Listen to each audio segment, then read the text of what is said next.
are there? And a few more? 7. And how many did I remember? Not 7. Okay. So which one did I forget? Yes, the second largest continent. So I do apologise to everybody. That was purely a slip of the mind, which I have quite often. Is there anybody from Africa here today? Okay, well I can't apologise in person to someone from Africa. But I apologise for that glaring mistake. Okay, I have a few announcements to make. First of all, the Danube cruise. So if anybody is interested in the Danube cruise, please sign up at the registration desk. It will be at the Century Park. You can find out more details at the registration desk. It starts at 4 o'clock. We will have to leave here at 3 o'clock. The transportation is flexible at the moment, but go and sign up at the registration desk. Find out more about it. It's 3,000 forints for an hour cruise, which is very reasonable. Okay? So make sure you put your name down at the registration desk. Also, if you want a certificate for the conference, then you need to leave your name at the registration desk as well, and we will be sending out a circular with the details of what we need for your certificate. We'll be sending it to you, okay? And thirdly, the raffle. The raffle tickets are here. Everybody will be given a free raffle ticket when you leave this plenary, okay? So get a free raffle ticket at the door when you leave. Don't leave without your free raffle ticket, all right? And you can purchase further raffle tickets at the registration desk. 300 forints each for further raffle tickets. The first raffle will be at the end of the final plenary tonight with some very nice prizes. Okay. The latest melting pot is here. It's hot. It's hot off the press. And it is free to members. So if you are a member of IATEFLHungary, please get your copy from Bea. She will take your name, she'll give you a copy. If you're not a member of IATEFLHungary, become one. Or you can buy this for 1,000 forints, either from Bea or from the registration desk. Okay. So, with that, I will finish the housekeeping and I will hand over to you. Thank you very much. Hello, does this work? Yes, good. Thank you very much. So, my task now is to introduce is this okay? Good, better? Very good. Yes. Yes. So my task now is to introduce Linda Stein. Linda is the coordinator, or I think the joint coordinator, of the Global Issues SIG at the big IATEFL. She's taken over, or they've taken over, from Margit Szesztai. No, you still can't hear me. Really? People can hear me in the front, I can see that, but people can't hear me in the back. Right? Alexandra, can you signal if you can hear me? Okay, all right. So, Linda is the joint coordinator of the Global Issues SIG at Big IATEFL. They've taken over the Global Issues SIG from Margit Szesztai, who became the president of Big IATEFL. And there are a couple of very, very important things about Linda that I should share with you.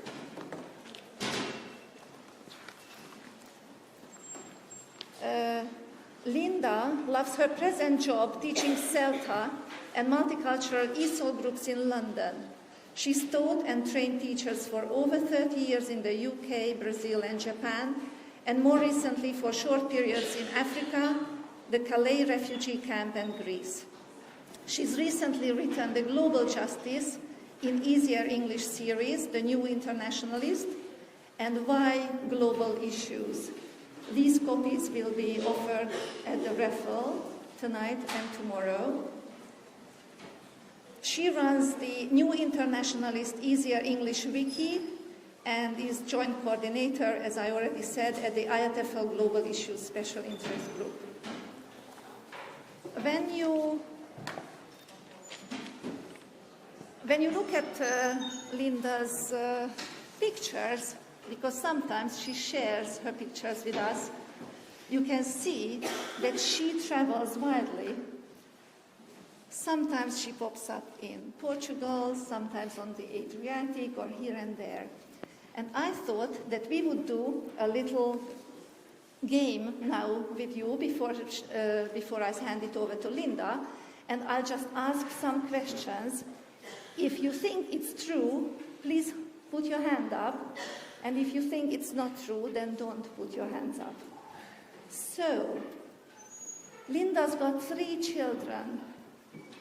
True or false? If you think it's true, put your hands up. Okay. Well, actually, she's got only 2. That's enough. One of them lives in Portugal, the other is in Australia. Right. The next thing, has she ever ridden a camel? If you think she has, put your hands up. Very good. Check it out among her pictures. She loves sea kayaking. True or false? If true, put your hands up. Very good, Uwe. Yes, good answer. She loves sea kayaking. And in the interview that we made with the 5 plenary speakers, you can read about her desk in her office. Do you think she's got the messiest desk in her office, at her workplace? Yes, Margaret knows Linda. And Linda says there are some sweet wrappers, last year's Christmas cards, 10, 20, at least 20 pens that ran out of ink. And she also shares her best piece of advice with us,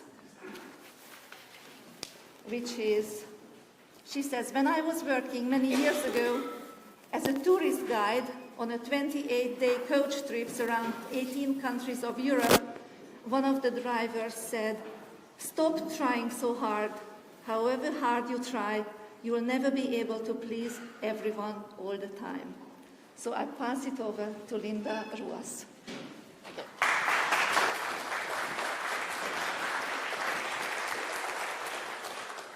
That "stop trying to please everyone all the time" is quite good, which means that some of you will not enjoy this plenary. So that's the disclaimer at the beginning. So I don't know who it will be, but some of you maybe. Can you hear me on this mic? Is that working? No. Shall I shout louder? Is that okay? Yes? Yes? Okay. Great. Okay. I'd like to start by showing a couple of photos that Harry sent. Harry Kuchar. He sent these yesterday because he's not able to be here for his plenary tomorrow. And he sent a message that Bia read out yesterday, and he sent these 2 photographs as well. And these fit in very well to this plenary because it's about the classroom in the world and the world in the classroom. These 2 photos are from some of Harry's work in South Sudan, I think. And it's about literacy lessons in the earth. And these kids, the teachers, the kids, are drawing lines in the earth for learning to read and write and their literacy lessons. So that's a nice introduction to classroom in the world, world in the classroom. So the start of mine now. I'd like to link it to the title of this conference, The Power of Now. What an amazing title. And let's look at the power of humans over the world and the power of nature. Have you seen these 2 pictures, these 2 articles popping up on Facebook, where we get all our news nowadays? The one at the bottom is about this Chinese dam that's stealing time because it's slowing down the world by the power of the water it's producing. And the top one, the tree crown shyness, it's an amazing phenomenon in nature where the trees grow and respect each other's space. It's such an amazing thing. Wouldn't it be wonderful if individuals, local areas, nations, everyone in the world grew like that to respect each other's space and not crowd the others out? Turns out that one of these is fake news. Which one's fake? It's the bottom one, it's the dam. And when you look into it more and check the sources and look it up on other sites, on more dependable sites, it turns out this is not true. This is one of those fake news things going around the internet. So one really good reason for bringing the world into class is to help learners navigate the way they get their news, social media, fake news, and help them see behind these brilliant visuals before they share. The power of nature and the power of humans over nature. What about the power of the teacher? Because we have so much power, don't we? Every single thing we do in class, the way we organize each activity, every example we take, and we have a choice. We can reinforce stereotypes. We can reinforce and support the Eurocentric, consumerist world which is so often portrayed in course books. Or we can challenge those and question the stereotypes and bring in subversive examples or even big subversive texts and ideas. So several reasons, first of all, why we could bring the world into ELT. First one is because we want to brainwash our learners. We, as superior, well-educated beings, we know better than our learners, of course, and we want to tell the learners what to think, we want to tell the learners how to think, we want to drain our opinions into them and make them mini versions of ourselves.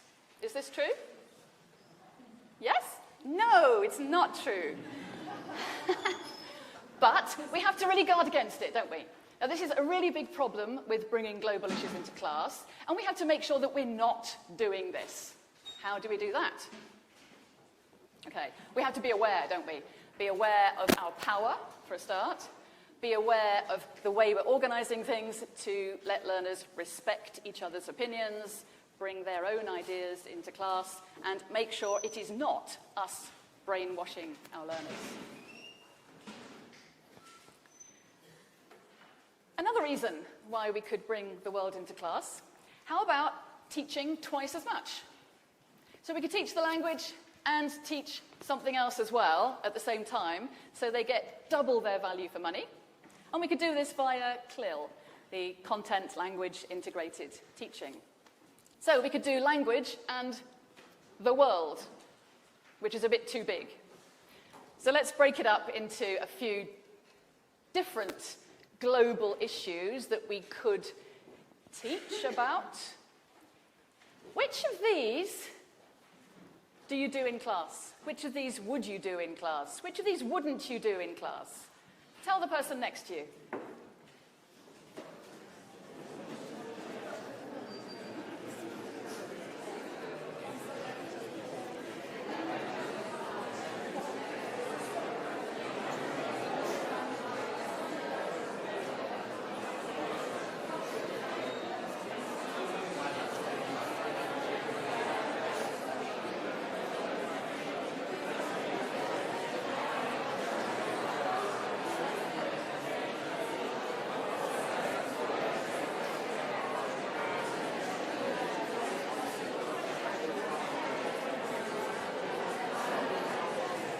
Okay.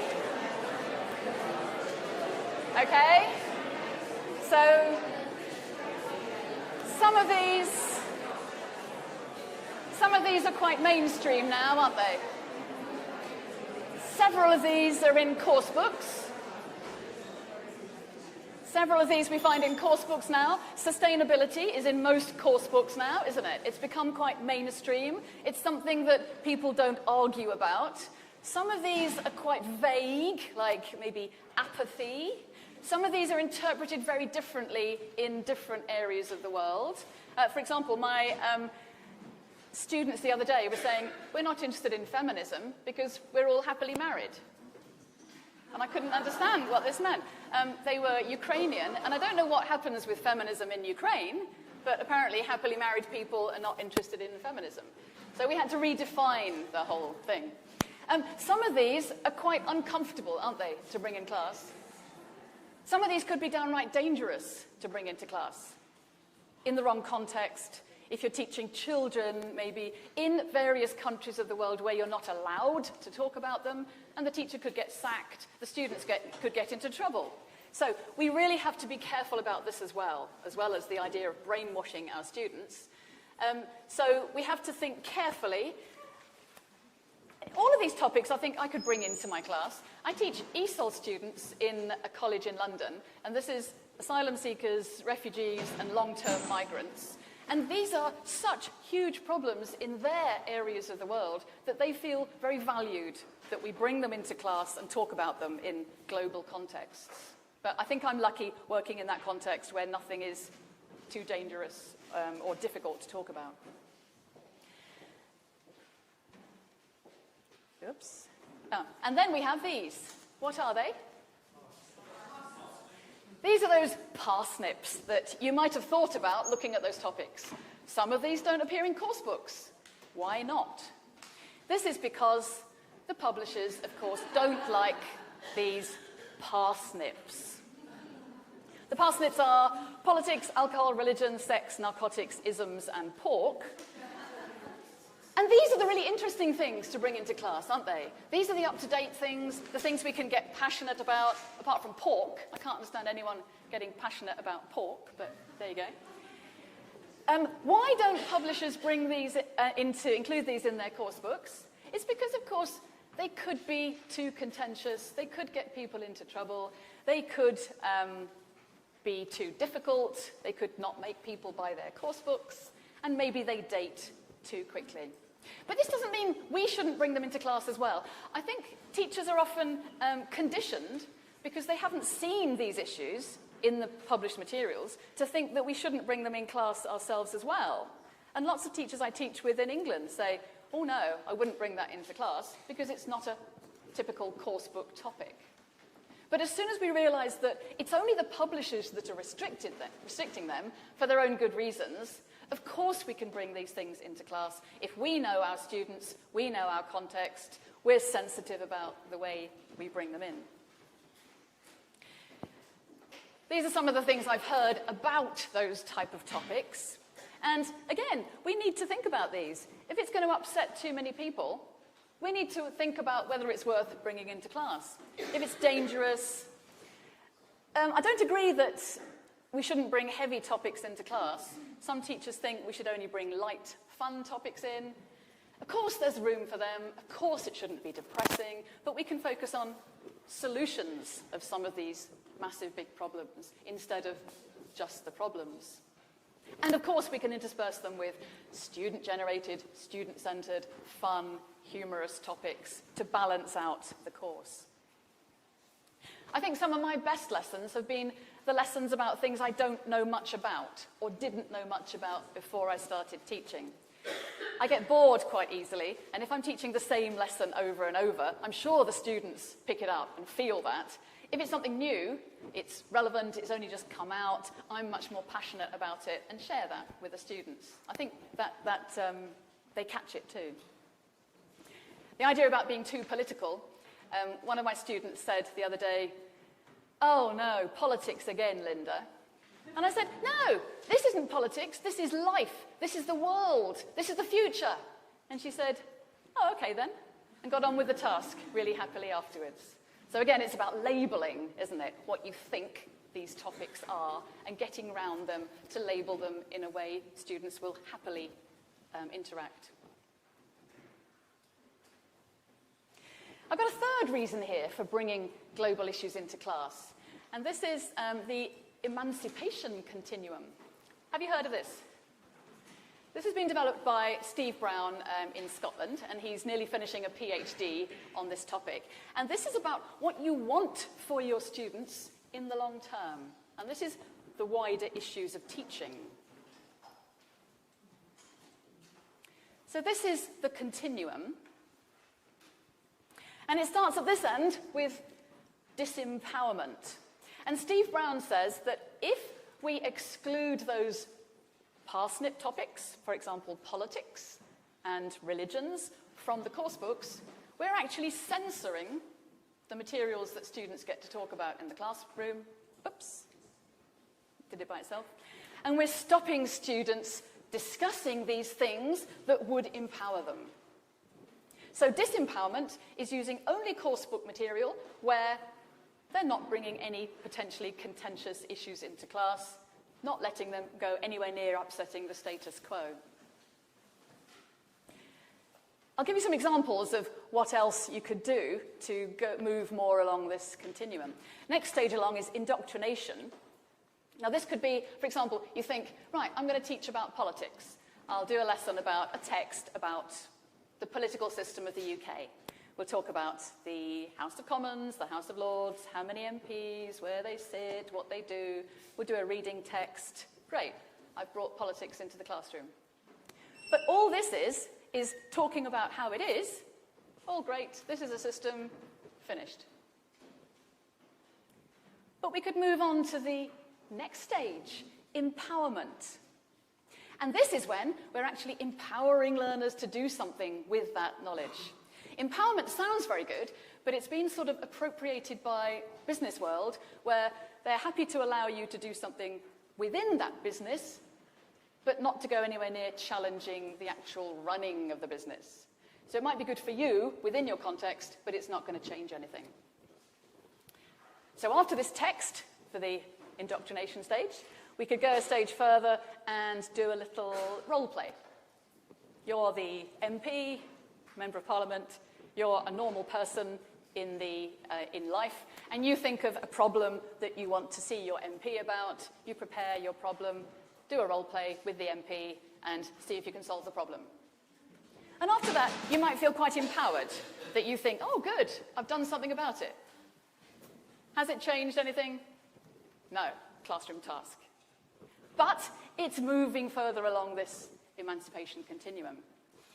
The final stage, though, what Steve Brown says we ought to be aiming towards, is this emancipation stage, where you get people to critically evaluate and maybe even create change.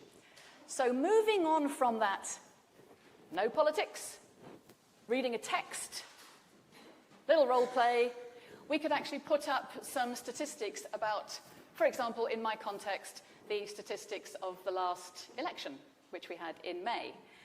And Theresa May was elected. Yeah.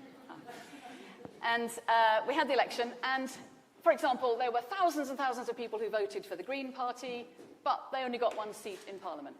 This is because we don't have proportional representation. You could discuss the figures. Is this really democracy? Is this what we want? And this is actually getting people to talk about potential change. What are they going to do about it? Who can they write to? And this system's changing. Is that what you want for your learners? Which stage are you at the moment? What are you doing with your learners? Disempowering them, indoctrinating them, empowering them, or emancipating them? Tell the person next to you.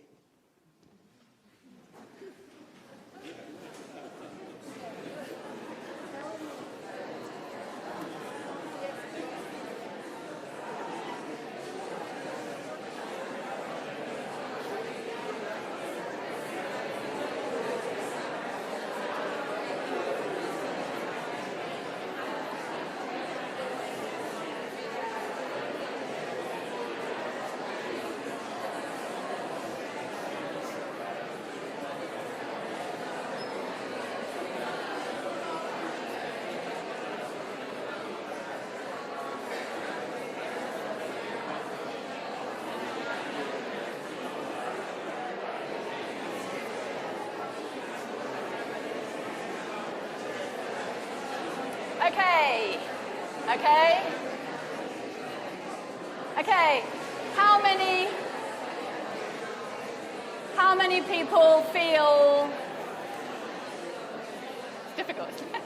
How many people feel that you're actually emancipating your students? Anyone on the emancipation end? Yes, okay, yeah.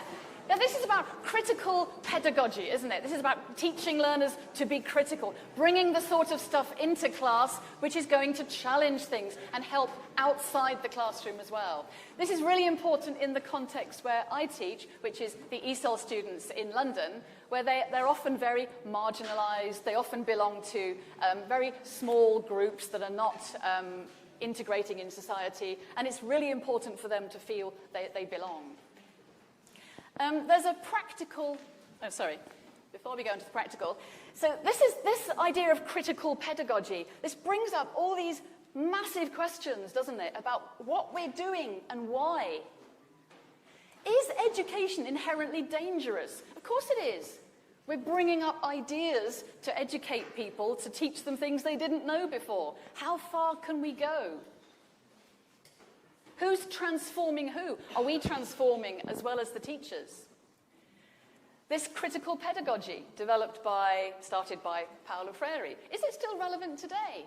Or maybe even more relevant with our 21st century skills? The practical application of this is these participatory practices and the Reflect ESOL, which has been developed in the UK. Anyone heard of Reflect ESOL? Yes, of course. Okay, these are tools, and you can look them up online. Oh, by the way, all my slides are available on my website, the Easier English Wiki, eewiki.newint.org. They're available in the About section at the end as a PDF. So you don't need to take pictures, but you can. You can.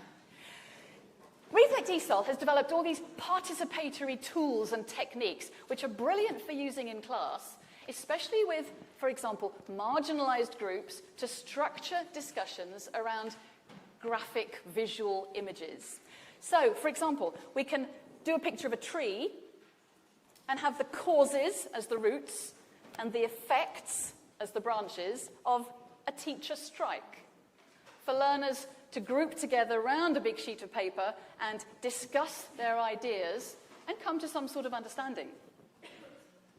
We could have an iceberg picture.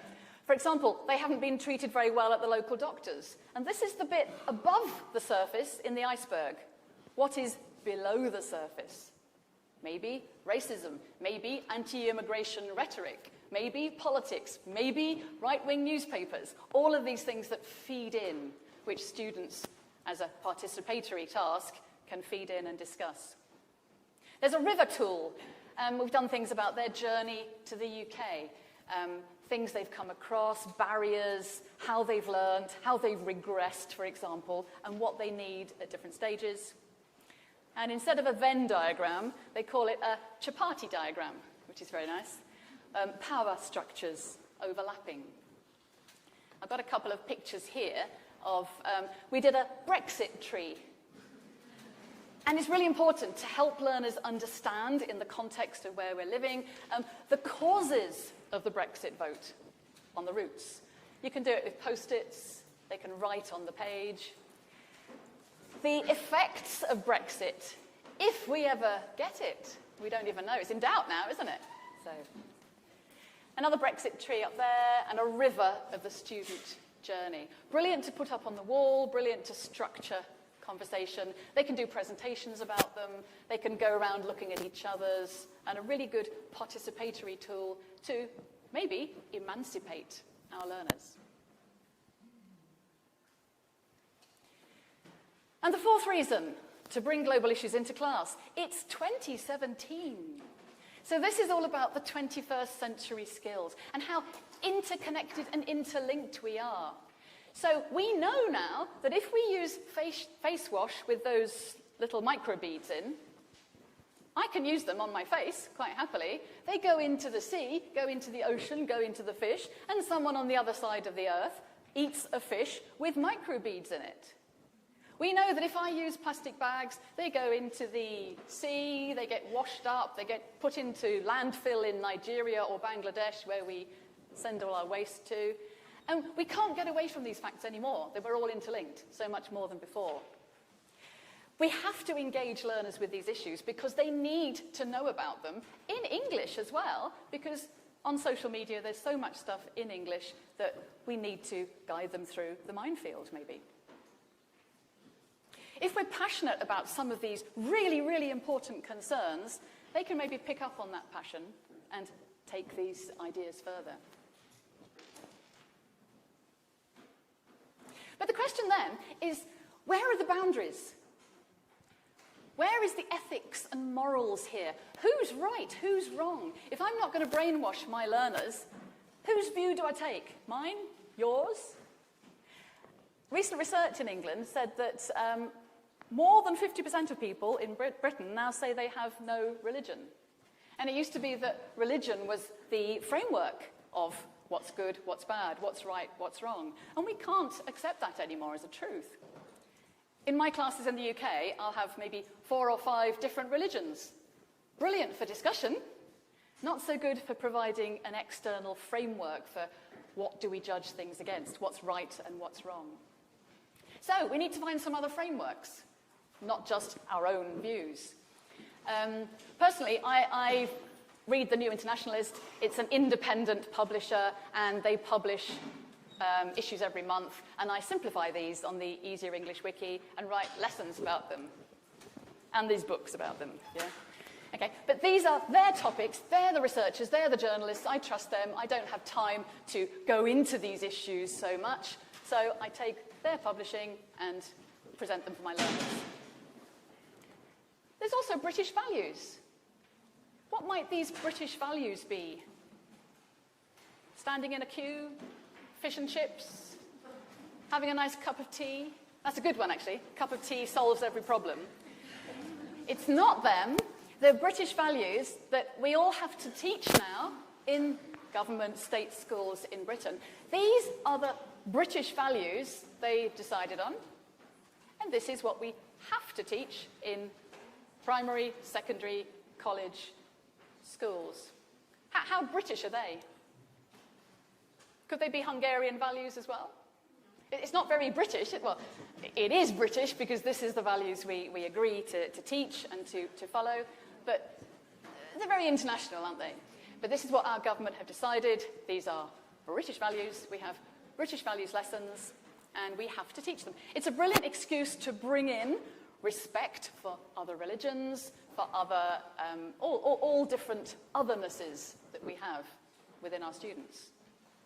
Some of the teachers complain that this, again, is disempowerment. We're teaching this because the government tells us to teach it. But it depends how we bring them into class. Another framework is the United Nations Sustainable Development Goals. Brilliant book that's just come out by the British Council that has a chapter on each of these. It's a free book. If you look up Integrating Global Issues, British Council, you can find the free book. And this is about all these Sustainable Development Goals, chapter on each. I'm very happy to have a chapter in there as well. And it's tasks specifically for the classroom based on each of these goals. Which of these Sustainable Development Goals do you think are most important to tackle in your classes in Hungary or wherever you teach? Tell the person next to you.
Okay? It's really good to do research projects on these with students, it's really good to get students to research individual ones, to discuss in groups. You can look up the United Nations site and click on each of them to see loads of facts and figures and discuss solutions, which is the positive aspect. And there's, as I say, brilliant tasks in that book. And in the world's largest lesson, lots of other things are using these sustainable development, what are they called? Goals, SDGs, Sustainable Development Goals, to guide learning. Nobody would actually disagree with these, would they? But when you have your individual interests, like, can I build here instead of there? Oh, it will cause poverty. It's the results of things, isn't it? Where we have to go a little bit further and to develop critical thinking about results and what happens. Okay, so hopefully we're all on board with the idea of bringing global issues into class. We've had several reasons to try to convince us all there. But how do you start bringing global issues into class? I've got a few classroom activities here that you might want to try out on Monday morning or even Monday afternoon. First thing we could do is to invite someone real into class. Who could we invite? What about him? He'd be good, wouldn't he? And we could do that empty chair task where you have an empty chair and you say, in a minute, Donald Trump is going to come into the room and sit in this chair. You have 10 minutes, 20 minutes, whatever, to prepare some things you want to say to him. The things you want to say to him have to start with the word if, and you need to talk about things in past time, and future time. Okay? I did this with my class, and they loved it, sharing all their ideas and structuring these ideas into first, second, and third conditional sentences. So it's a very nice, authentic, extremely meaningful grammar practice. A bit too high level for some classes. What about this? We could invite any of these into class. And it's really important to have women as well as men. We have all these visible men at the moment. We've got to make a massive effort to have the women as well. To have people of different races. To have people of different gender assignments. Transgender people. Models. Models of transgender, not models. People with disabilities. It's about this visibility becoming acceptance. And we need to make a big effort to have different roles in class. This one, for example, you're preparing sentences to say to Malala, who's coming onto the chair. I like you because, I don't like you because. Who wouldn't like Malala? Don't know. Okay, another one. Do you know this person? Who is this? This is my Prime Minister. This is our friend Theresa May. Now, this was interesting because before that recent tragic election that she called, she was doing lots of interviews on television in a chat show, and they said to her, Theresa May, what's the naughtiest thing you've ever done? And she said, running through wheat fields. Okay, I've got a question to you. What's the naughtiest thing you've ever done, or the one you'd admit to in an interview? We don't want any illegal things coming up here. Tell your partner, what's the naughtiest thing you've ever done? Think of something.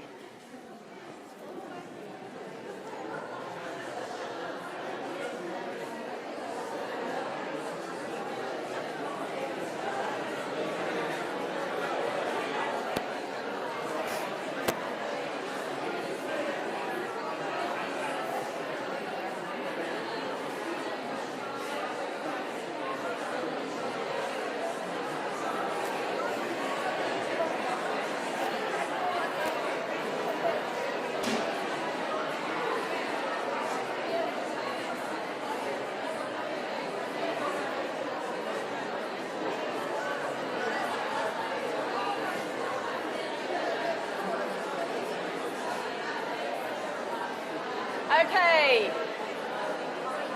Okay. Okay. We could talk about these for hours, couldn't we? But we're not going to. Okay. The interesting thing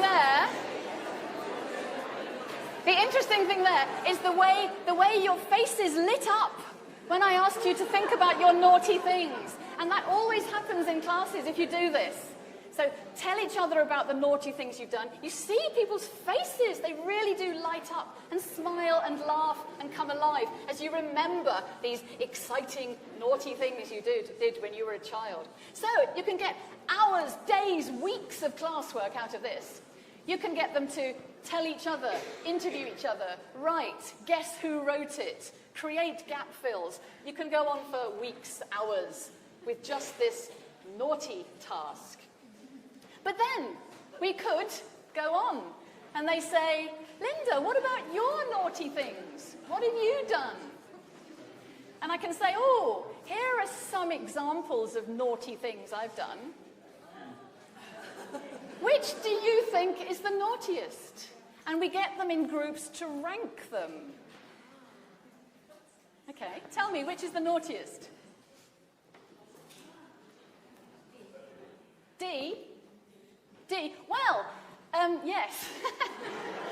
My 23-year-old self thought it would be fun to smuggle coffee through Hungary, and the Hungarian border guards were really nice and friendly when we gave them some Pepsi Cola to not smell the hot coffee in the coaches.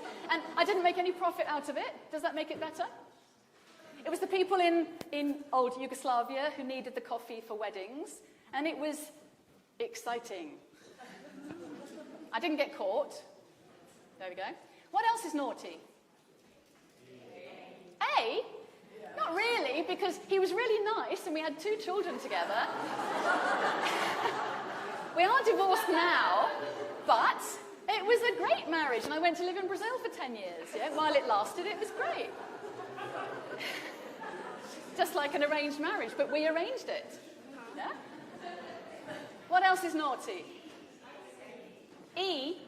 E really is naughty. I fly far too much. I know, it's really, really bad. But maybe I think these systems should be changed where I'm not allowed to have enough money to fly that much. I'm really enjoying coming to conferences, for example. I'm going to Pakistan at the end of the month, which is an amazing opportunity. But it's far too many air miles and I shouldn't be doing it. But I'm human. And if I had to wait to talk about things like sustainability until I was perfect, I think I'd wait forever. Who is perfect? Don't know. Yeah? The number F, now that's the context that we hear the word naughty in most. Or I do in my staff room at work. Oh, I'm really naughty, I'm going to have a biscuit. That's not really naughty, is it? But what scales are we judging these against? Where are our frameworks to decide what is wrong, what is right? Great discussion. What about eating meat for more than 25 years? Naughty? See, this is Hungary. So I've heard that Hungary is not very vegetarian yet. But hopefully it will become more vegetarian soon as you realize that you are destroying the planet. Yeah?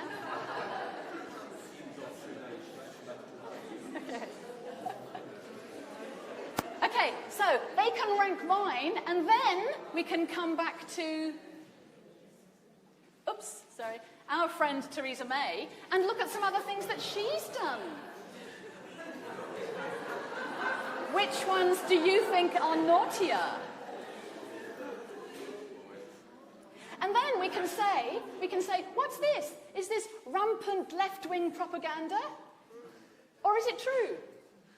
Which newspaper did I get it from? Do all the newspapers talk about it in the same way?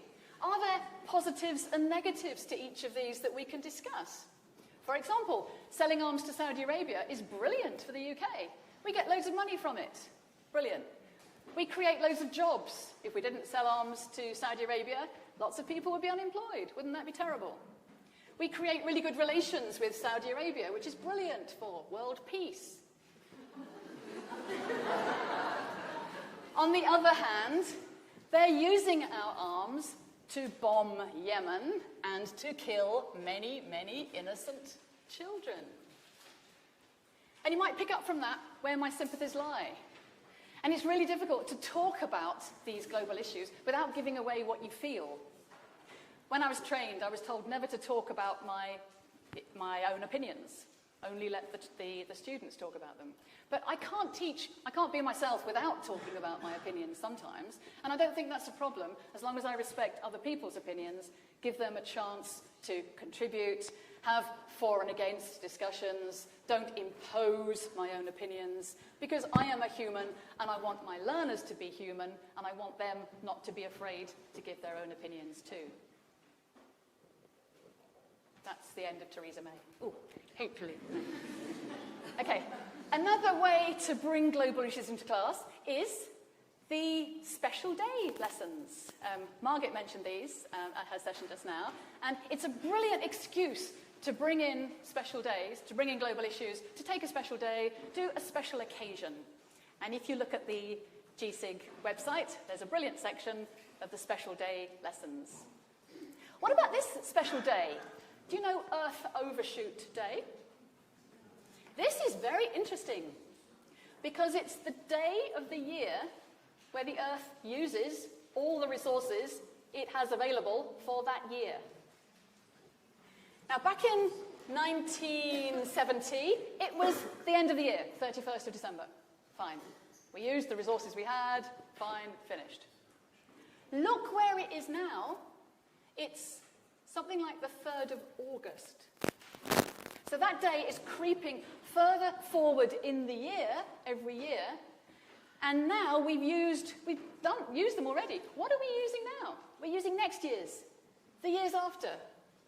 We're using far more resources than the world actually has. And we used to be using 1 Earth's worth of resources. Now we're using 1.7 Earths. Where's all that going to come from? Something's going to crack or break soon. So that's just an example of one of these amazing days. We can find charts and graphs to exploit. We can find free activities online, especially here. And bring in these special days. They're enough for every day of the year if you want to base your teaching on them.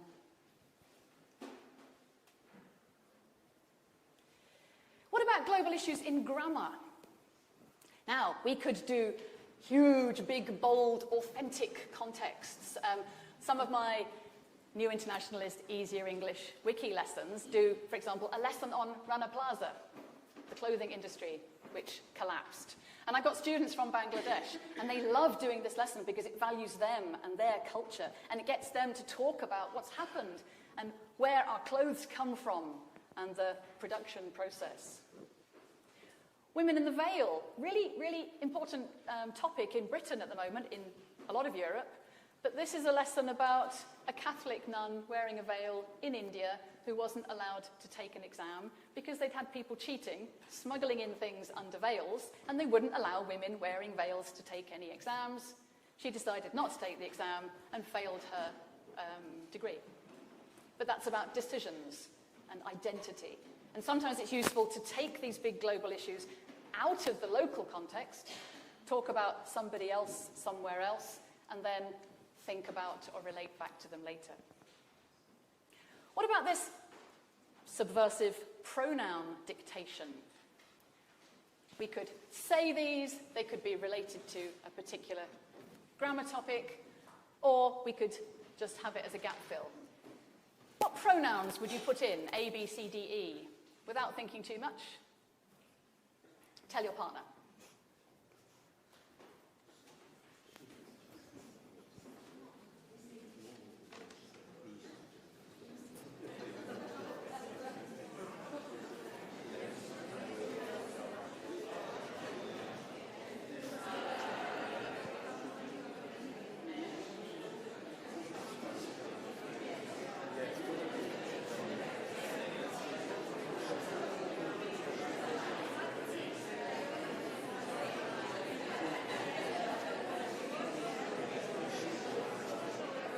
Okay, so did you fall into the trap of the stereotypes? Or did you think, Linda wants us to fall into the trap of the stereotypes, I'll say the opposite? Yeah? Because this is what we have to do sometimes in class, isn't it? To challenge the stereotypes and to say, why a man director? Of course not. Could just as well be a woman. Why a female primary school teacher? Let's have a man. Why not a woman making a new table? Yeah? And then we have all these other pronouns. Where have they come from? If you look on Facebook, as we do, there are now 70 genders that people can choose from to select. So the world is changing. We have all these new pronouns that, for example, transgender people can decide to identify with and to talk about themselves with. Are we updating our courses with these new pronouns that exist? To be fair, we don't see them around very often, so don't feel you're behind the UK in this. But this is where the language is going, isn't it? And it's about what we use to talk about identity. What are the 70 genders on Facebook? I don't know, but look it up. Yeah? Okay, and here is one of my very favourite grammar tasks. Now this is very similar to the zooming in, zooming out tasks that Margaret and Uwe were talking about just now. Everyone has to create these circles. All the students create them, takes 5 or 10 minutes, and keep them in their book for the whole year. And you come back to them again and again and again as a personalised world. So if you create this, you'd have maybe 5 initials of the people in your head, people closest to you, 5 of the people in the room, people in the country, and people in the world. So it takes a few minutes to set that up. And then we can practice or present or feed in almost any grammatical structure or lexical area that you want. So, for example, practicing the present continuous, we do this in pairs. We do some examples first. And you ask me, you choose some initials and ask me what I think that person's doing now. Who do you want to choose? Beatrice. Got to be quick. Who? No, who? Choose initial. GF.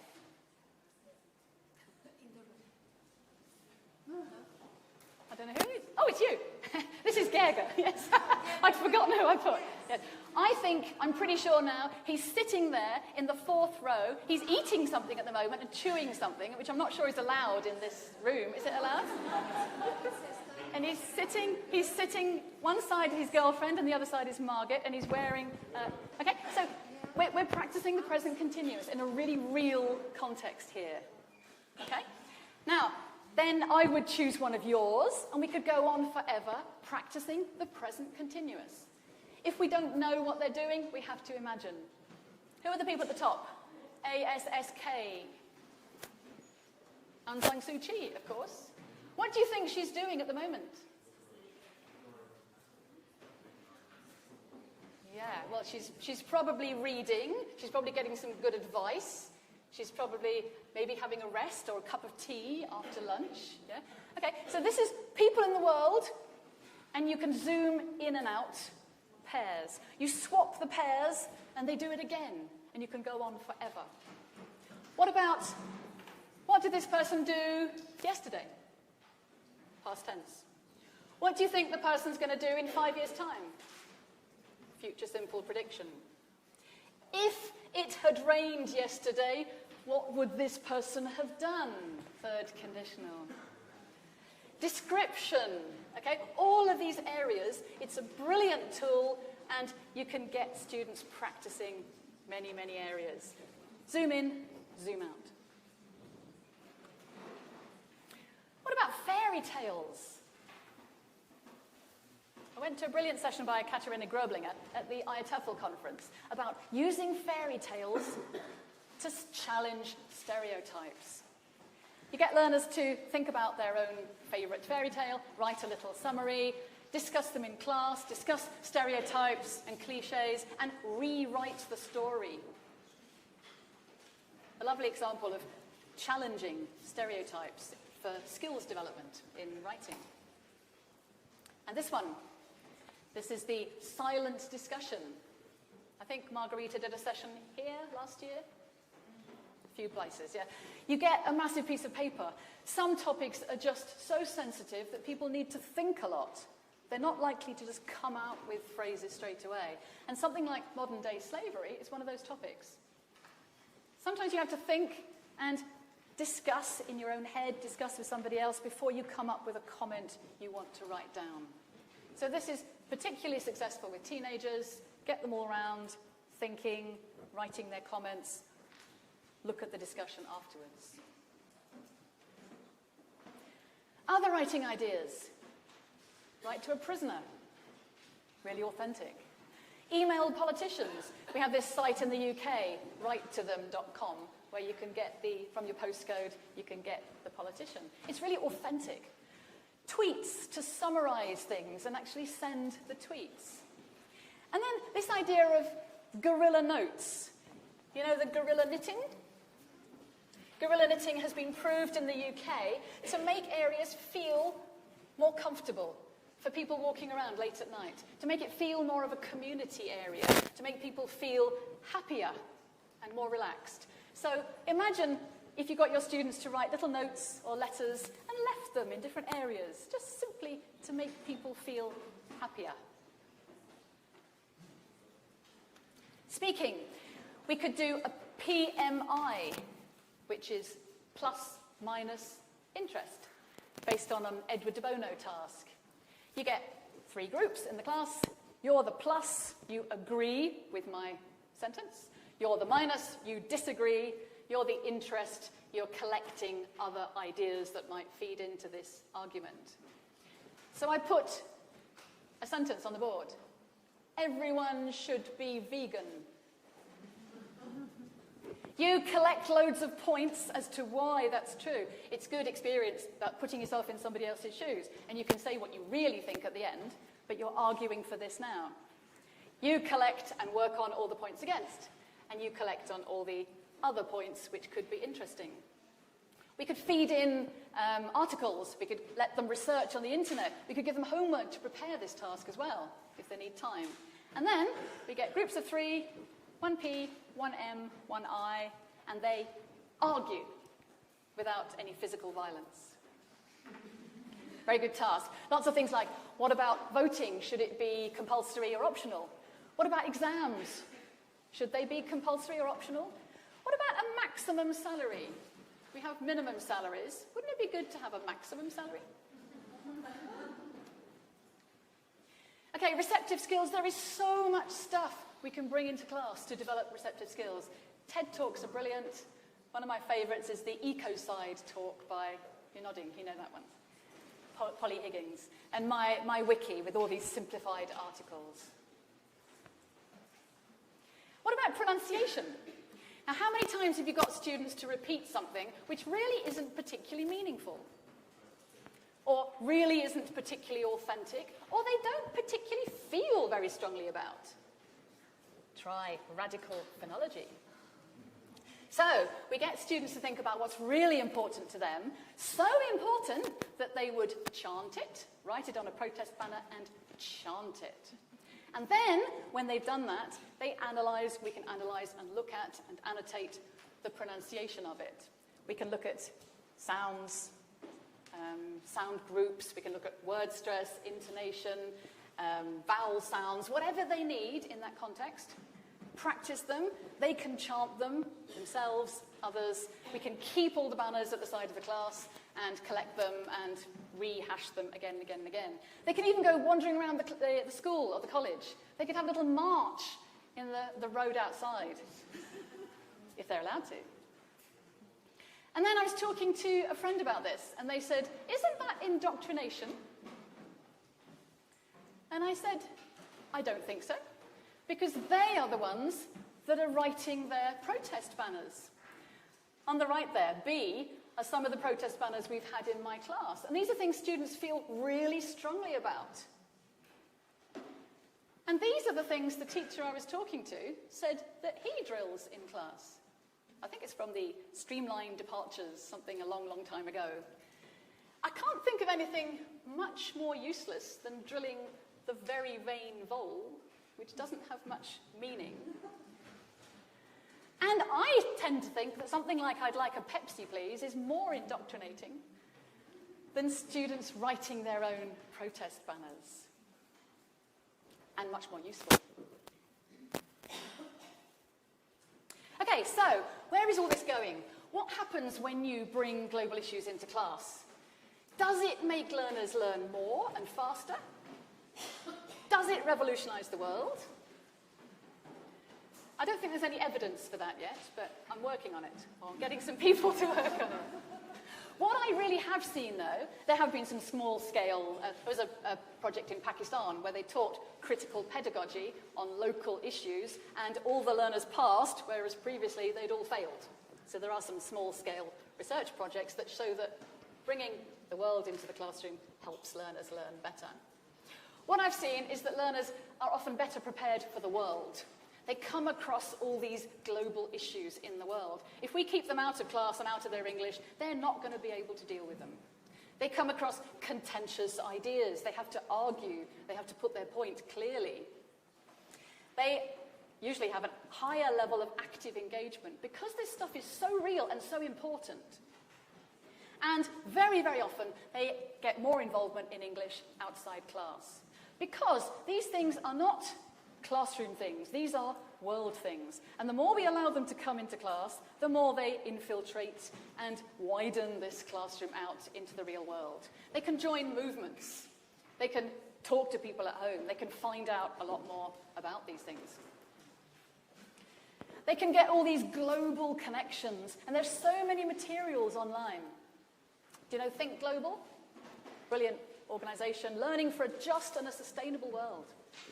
The Y Comics, Positive Negative, have a look at that because they've got brilliant comic strips based on really big, important global issues like refugees, transgender, in comic format, illustrated by local artists and checked at every detail.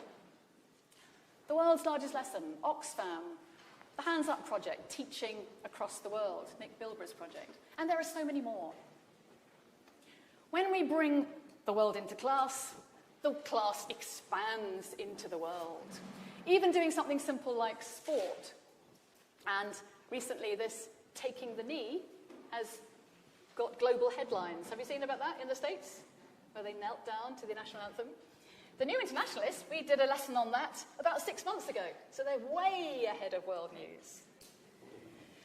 We can take the world into art, stories, project work, news, social media. Do you know about the MUL, Map of the Urban Linguistic Landscape? This is the language all around you. The organisations they can research and join. Music, sport, all of these things. The divisions between the classroom and the world blur when we allow them to. And I went to the Biennale in Venice in the summer. An amazing art exhibition. I don't know if you've been there. Really worth going to. And I saw the way the classroom can extend into the world. Congratulations to Hungary on their exhibit, because their pavilion was full of peace on earth. So well done, Hungary. We had brilliant exhibitions like the Chile one. Oh, I haven't used this yet. The Chile one here about displaced people. We had this one here, which was the Tunisia exhibition, where they were producing free passports for everyone to travel everywhere in the world, called a Freesia. And you just sign up and get the passport, a little blue document to travel everywhere in the world. Isn't that what we need? We brought that into class the other day and discussed them and how we can make them passports for everybody to travel freely. And the final one here was a brilliant story, which I'd like to end by telling you. Now, this is a story from Egypt, and it's a story called The Mountain. So, in this story, there was a girl who wanted to go to school. She desperately wanted to study, and she asked her parents. And they said, no, you can't, you're a girl. In the end, she went on about it so much that they said, if you cut off your hair, you can go to school. So she cut off her beautiful long plait and buried it under the town walls and went to school. She loved her school and studied as hard as she could. There was a problem in their town, though, that nobody could go out after dark because there was a monster that lived somewhere up the mountains that killed or attacked people that went out after dark. So nobody went out after dark. She was okay, lived within this problem, did her homework at night, went to sleep.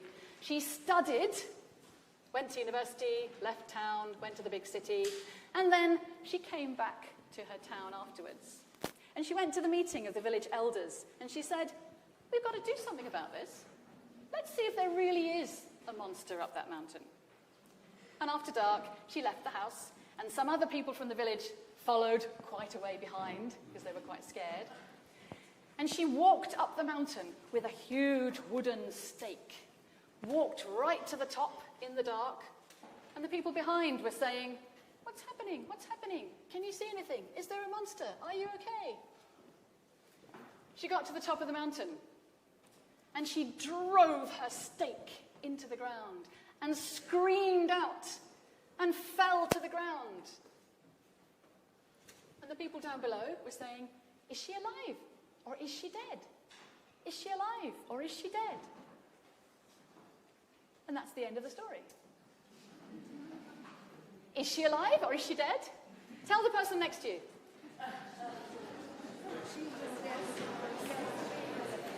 Okay, okay. She is what? Alive or dead? Alive? Okay. Okay. Quite a nice inspirational story for challenging things and seeing things. And we did this in class the other day, and students reminded me of this story, which has also been shown on Facebook recently as well. Now, look at this story, which is very, very similar. Many girls in villages in Nepal, they can't go to school when they have their period because they're not allowed to. They're not allowed to touch food when they have their period because people say they will contaminate the food. They're not allowed to walk across rivers, and they can't get to their school unless they walk across the rivers because they've been told evil spirits will get into their body if they walk across a river when they have their period. They can't talk to men. Now, how can they do anything if that's every month? In Iran, 48% of girls believe menstruation is a disease. Now, there's something wrong here, isn't there? And recently, there have been people from various charities who've been going to villages in Nepal and sitting down talking to girls and saying, no, this is not true. You can do all these things. And challenging the taboo. The topic of periods is a little bit taboo, isn't it? And maybe some of you feel a bit uncomfortable with even me talking about it in public. That's because we hide away some of these topics and we don't bring them out into the open. When more than half the world has periods, we probably need to talk about them a bit more. That's the story of the mountain. And the mountain also can symbolize this mountain of global issues. It's much, much safer to deal with, to use course book presented materials. It's there, it's ready, you've got the stages. It's a little bit more difficult to go beyond this. You might have people disagreeing with you. You might even have people saying you're trying to brainwash your students or all these other challenges. But if we dare to bring the world into class, it's much easier for the learners to bring the class into the world and learn more outside. And if you bring the world into class, will you be dead or alive?